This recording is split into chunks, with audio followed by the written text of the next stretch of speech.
बिस्मिल्लाहिर्रहमानिर्रहीम। अस्सलामु अलैकुम। करोड़ों दरूद व सलाम सरकार दो आलम सल्लल्लाहु अलैहि वालिहि वसल्लम और उनकी आले पाक पे। मैं हूं कैसर अंजुम। आईपीपी न्यूज के प्रोग्राम दस्तक के साथ हमेशा की तरह इस जुमले से इब्तदा के बड़े बड़े फलक बोस ऐवानों में बैठे हुए आहनी दरवाजों के पीछे हुक्मरानों के दिलों पर दस्तक देते हैं, देते रहेंगे।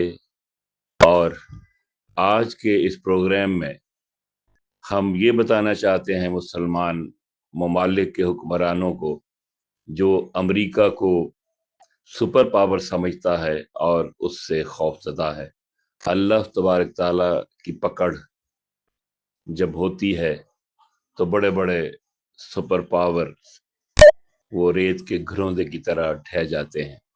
जी हाँ, सुपर पावर अमेरिका नहीं, अल्लाह पाक है, जिसके कब्जा कुदरत में किसी को इज्जत, किसी को जिल्लत देना, रिज़्क देना, जिंदगी और मौत पर इसी सुपर पावर अल्लाह का हुक्म चलता है। जो हुक्मरान अमेरिका को सुपर पावर समझते हैं, इनका ईमान भी कमजोर है और वो कलमा गो होने के बावजूद भी इंतहाई बुज़दिल हैं।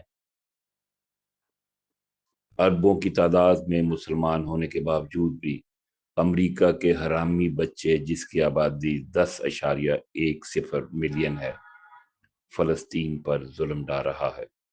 गजा में कत्ल व गारत का बाजार गर्म है।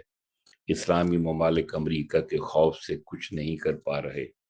ईरान ने इसराइल और सुपर पावर अमेरिका को ललकार कर इस्लामी तारीख में अपना नाम सुनहरी हरूफ से लिखवा लिया है। अल्लाह ने अमेरिका की गुंडागर्दी और दुनिया में दहशतगर्दी की सजा गुज़श्ता दिनों एक खौफनाक तूफान की सूरत में दी। जी हाँ, फ्लोरिडा में सदी का सबसे शदीद तूफान, 2000 परवाजें मनसूख। इतना बड़ा नुकसान अमेरिका में इससे पहले नहीं हुआ। ये है कुदरत का इंतकाम।